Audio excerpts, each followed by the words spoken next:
Story 1. Mile Marker 0. The Highway That Shouldn't Exist. Before we dive into tonight's terrifying tale, make sure to hit that subscribe button and give this video a thumbs up. It really helps us bring you more spine-chilling stories every single week. And drop a comment below telling us where in the world you're watching from and what time it is on your end. You never know, someone might be listening at the exact same moment you are, feeling the exact same chill crawling down their spine.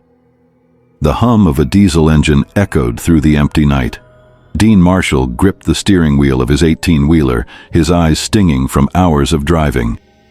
The dashboard clock read 1:47 a.m., glowing in pale green light.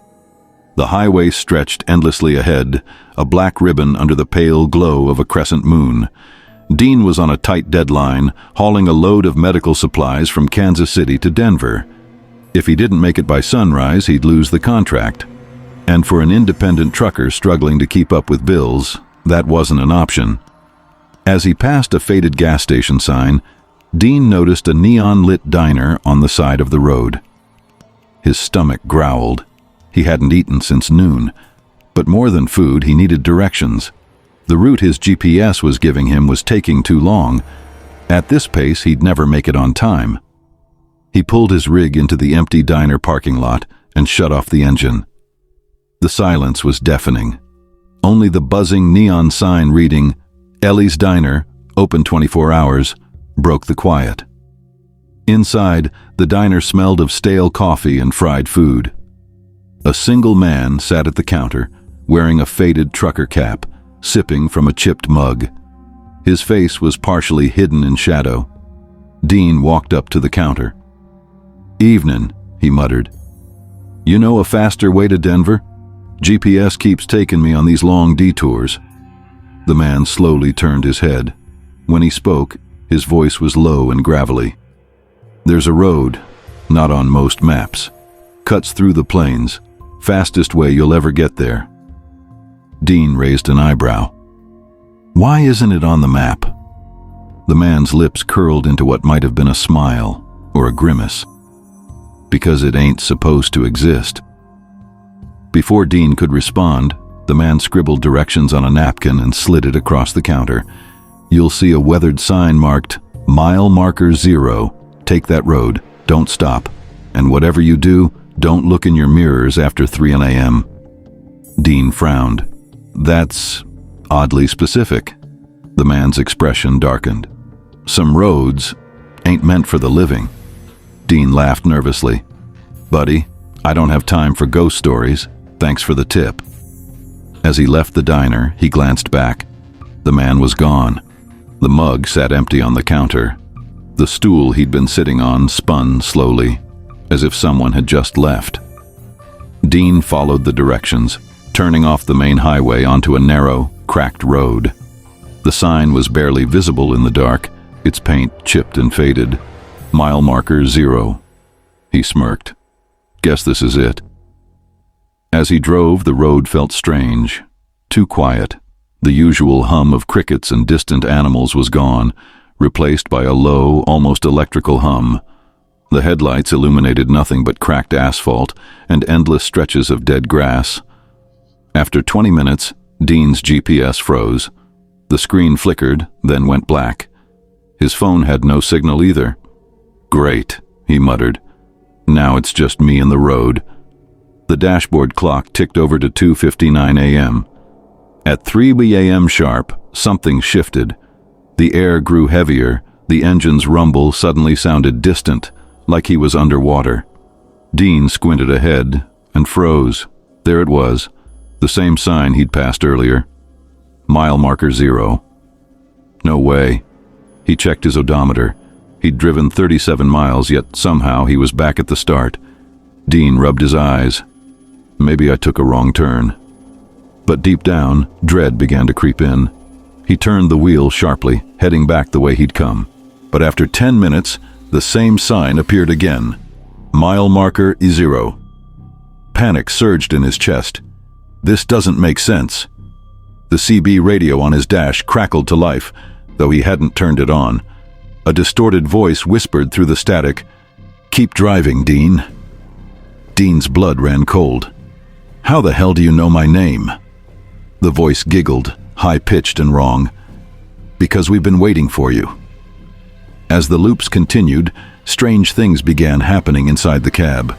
First, the rear-view mirror seemed wrong. At first, he ignored it, remembering the man's warning. "Don't look in your mirrors." But curiosity got the better of him. He glanced up and saw a figure sitting in the back seat of his cab. It was pale, featureless, its head cocked at an unnatural angle. Dean whipped around. Nothing there. When he looked back in the mirror, the figure was closer. "Nope, nope, nope." He tore the mirror off the windshield and threw it out the window. But then he noticed something worse. The passenger seat belt was buckled, even though no one was there. The fabric was slowly tightening, as if holding something invisible. The CB radio crackled again. "Almost there, Dean. Just a little longer." Dean slammed his hand against it. "Almost where? What the hell do you want from me?" The voice laughed. "To join us." After what felt like hours, Dean's fuel gauge dipped toward empty. He was terrified of stopping, but if he ran out of gas, he'd be stranded forever. Up ahead, to his shock, appeared a gas station. Its lights glowed an eerie yellow, flickering like candles.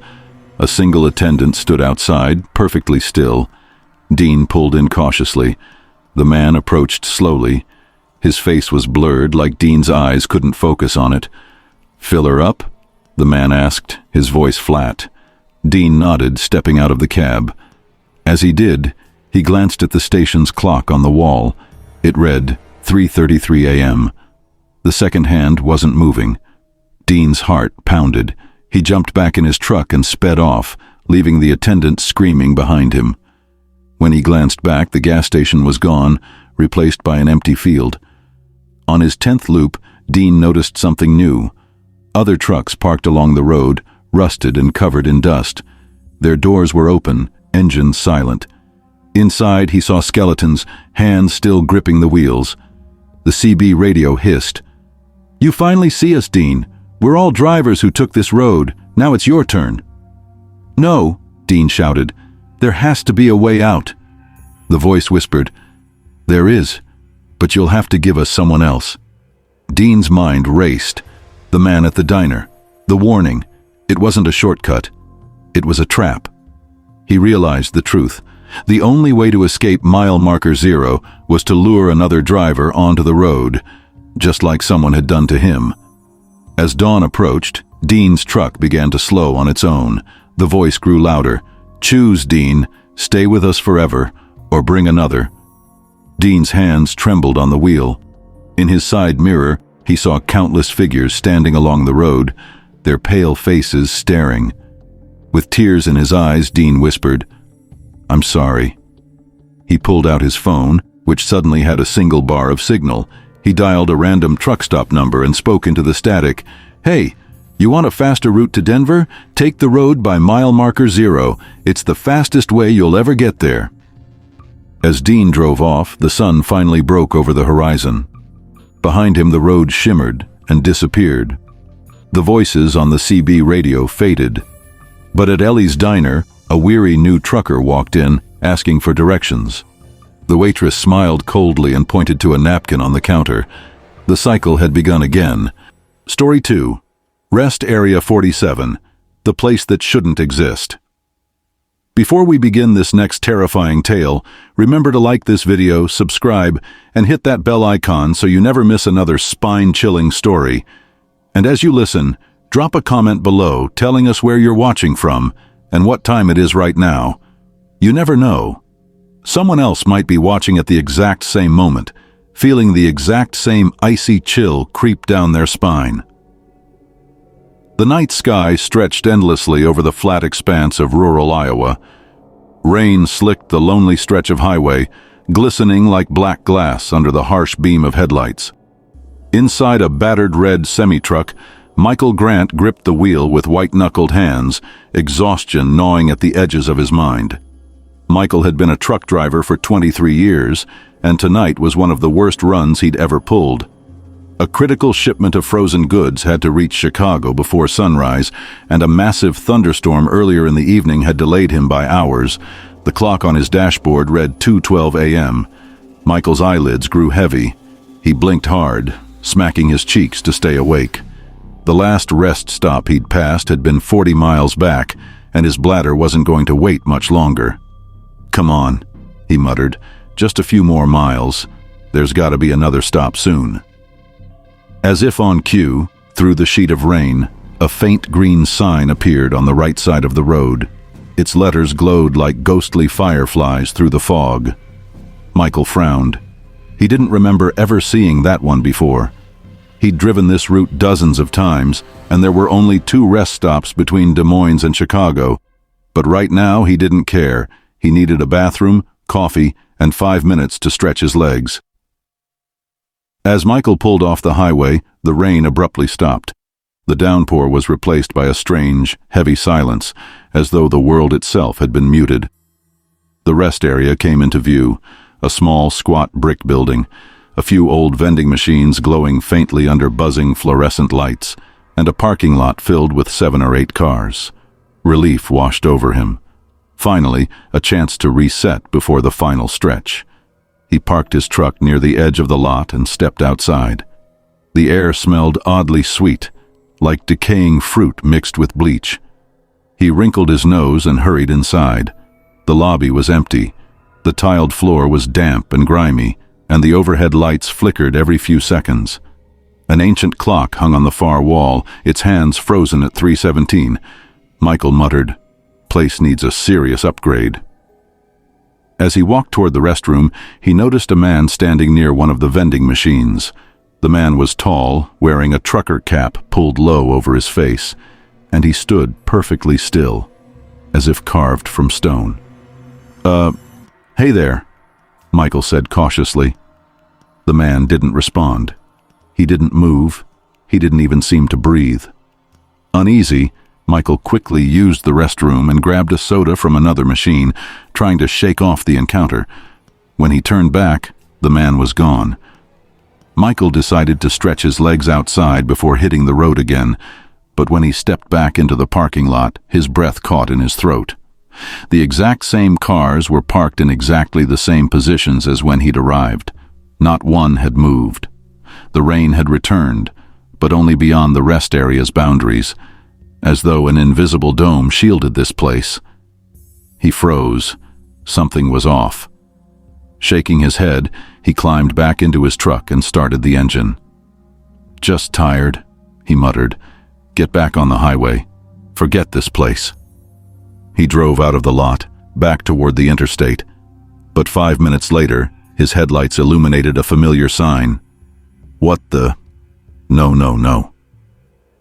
His stomach turned cold. It wasn't possible. He hadn't turned around. He'd been driving straight. Desperation clawed at him as he drove faster, gripping the wheel so hard his knuckles ached. But when he exited again, he found himself back in the exact same parking lot, his truck parked in the same spot as before. Michael's pulse pounded as he scanned the lot. This time, there were people outside, or at least they looked like people. 7 figures stood perfectly still in a loose circle. Their faces were blank, like poorly sculpted clay. Their arms twitched occasionally, jerky and unnatural. One by one, they turned their heads toward Michael, all at the exact same moment. A chorus of distorted whispers filled the air, overlapping, incomprehensible. The sound clawed at his brain like 1,000 fingernails on a chalkboard. He stumbled back into his truck and locked the doors, his chest heaving. On his dashboard, the clock had stopped working. The digital numbers glitched and flickered between 317 and error. The CB radio suddenly crackled to life. A calm, emotionless voice spoke. "Welcome to Rest Area 47, Michael. You've been chosen." "Chosen for what?" he screamed. "What the hell is this place?" The voice didn't answer. Instead, it began counting backward. 10, 9, 8. Panicking, Michael peeled out of the lot, determined to break free. But no matter which direction he drove, he always returned to the same sign. Rest Area 47, 2 miles. On his fifth loop, something new appeared. A rusted billboard stood on the side of the road, half hidden by dead trees. It displayed a single, chilling message in faded red paint. One leaves, one stays. Michael's throat went dry. The voice on the CB radio returned, now softer, almost sympathetic. To leave Rest Area 47, another must take your place. Bring us someone, willingly, and you may go. Michael's mind reeled. This was how the trap perpetuated itself, like a twisted chain letter of human souls. Hours passed, or maybe minutes. Time felt meaningless here. The whispers grew louder, invading Michael's thoughts. They showed him visions of the life he'd left behind. His wife, his kids, the little house in Nebraska he'd barely been able to afford. "You want to see them again?" the whispers hissed. "Bring us another, just one. We'll let you go." As dawn's first light began to creep over the horizon, Michael made a choice. He parked his truck near the interstate entrance and waited. Soon, another truck approached, a young driver in his 20s humming along to the radio. Michael flagged him down, forcing a desperate smile. "Hey man," he said. "You look tired. There's a rest area a couple miles up. Real quiet. Perfect place to take a break." The young driver nodded gratefully. "Thanks, buddy. I appreciate it." As the kid drove off toward his doom, Michael's CB radio buzzed one final time. "Your debt is paid. Drive, Michael. Drive fast." Michael sped down the interstate, his heart pounding, refusing to look back. In his side mirror, the rest area slowly faded into mist, then vanished completely. Back at Rest Area 47, the young driver pulled in, confused by the eerie silence. The blank-faced figures turned toward him in unison. The clock inside struck 3:17. And somewhere on the open road, Michael wept, free but forever damned. Story 3: The Convoy of the Damned. Before we begin this last terrifying story, a quick warning. If you're listening to this while driving at night, you may want to pull over, because this tale involves something you might glimpse in your rearview mirror, and once you see it, you'll never unsee it. The open highway stretched like an endless black ribbon through the desolate plains of Wyoming. The moon hid behind a blanket of clouds, casting the world in oppressive darkness. Tommy Keller, a 34-year-old long-haul trucker, sipped cold coffee from a dented thermos as his rig rumbled along. He had a delivery deadline in Salt Lake City by sunrise, and he was already behind schedule. The dashboard clock read 1:44 a.m. The radio crackled with static, then briefly caught a local AM station playing a faint, eerie gospel hymn before dissolving back into white noise. Tommy groaned. "This road's dead tonight," he muttered, glancing at the CB radio. No chatter, no other trucks, nothing. As he rounded a bend, his headlights illuminated something unusual. A rusted old sign, half buried in weeds, barely legible beneath peeling paint. It read, "Warning, mile marker 303. Do not stop after midnight." Tommy frowned, muttering under his breath. Sounds like some backwoods ghost story. Still, a chill crawled up his spine. He shook it off, convincing himself it was just local superstition. He had miles to go, and time was money. A few minutes later, Tommy saw something in his side mirror. A pair of headlights far in the distance, rapidly closing in. Finally, he sighed with relief. Another driver meant he wasn't completely alone out here. But as the vehicle drew closer, Tommy realized it wasn't just one truck, it was several. A convoy of 6 massive semis, their headlights burning an unnatural, sickly yellow. The rigs moved in perfect unison, maintaining equal distance like soldiers in formation. Even stranger, their engines made no sound. Only the wind and the faint hum of his own truck filled the night air. The lead truck was an old, battered Peterbilt with a shattered windshield. Paint peeled from its sides like rotting flesh, and its trailer bore a strange symbol, a red circle with jagged black lines radiating outward. Tommy's gut twisted. Something about that symbol felt wrong, like his brain was rejecting it. The convoy surged forward until the lead truck matched his speed, riding beside him. Tommy glanced at the driver's cab, and his heart stopped cold. There was no driver. The seat was empty. The wheel turned by itself. Tommy panicked, nearly swerving off the road. He grabbed his CB radio and shouted, "This is Keller, Truck 58 out of Denver. Anyone else seeing this convoy?" The radio hissed, then crackled to life with a distorted voice. The words were warped, as though spoken underwater. "Stay in line." Tommy's throat tightened. "What the hell does that mean?" The voice returned, harsher this time. "Stay in line, or join the convoy forever."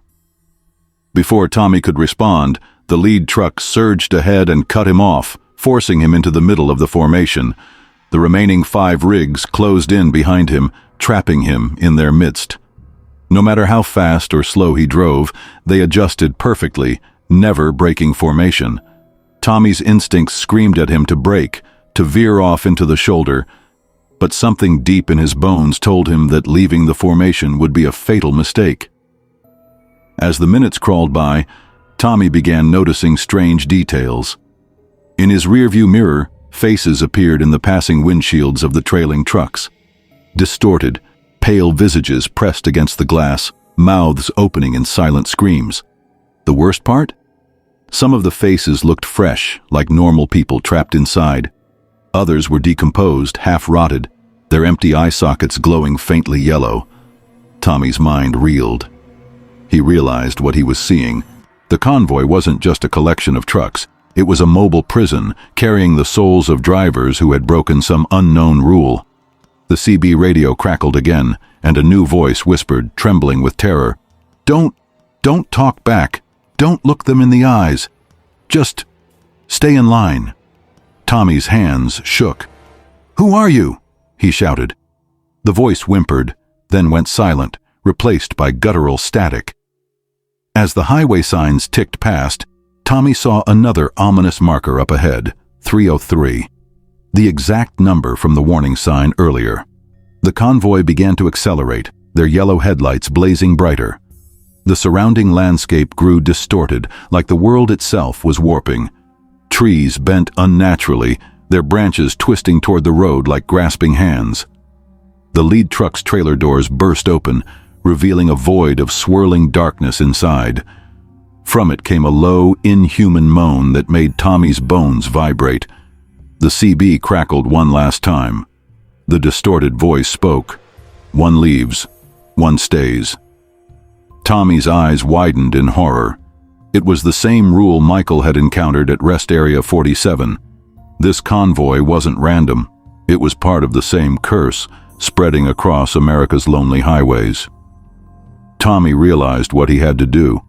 If he didn't offer up another driver, he'd be absorbed into the convoy forever, his body and soul enslaved like the others. Through his rearview mirror, he spotted a pair of normal headlights in the far distance, a lone car catching up to the formation. Heart pounding, Tommy devised a desperate plan. As the convoy approached a sharp bend, he swerved slightly, creating just enough space for the car to slip inside the formation. The moment the car entered the trap, the lead truck honked its horn, a bone-rattling blast that echoed through the night. The convoy shifted, closing around the newcomer like a pack of wolves. The CB radio hissed, "Debt paid." The truck directly behind Tommy veered aside, opening a gap. Without hesitation, Tommy slammed the accelerator and escaped the formation, speeding away into the darkness. Behind him, the convoy slowed, its glowing headlights fading into the mist. Hours later, as dawn painted the sky pale gray, Tommy pulled into a rest stop, shaking uncontrollably. He stumbled inside, desperately needing coffee and human contact. But when he entered the building, his blood froze. On the wall above the vending machines hung a faded photograph of 6 trucks in formation. Their headlights glowed faintly yellow even in the still image. Beneath the photo was a plaque. "In memory of the drivers lost at mile marker 303, never forget the convoy." Tommy staggered back, horrified.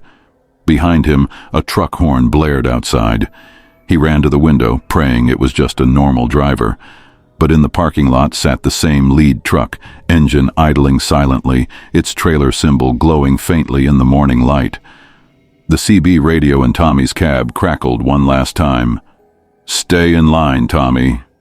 As the sun rose, the convoy slowly rolled away, and Tommy realized his escape had only been temporary. Somewhere out there, another driver was now doomed to take his place, ensuring the cursed convoy of the damned would forever haunt America's highways.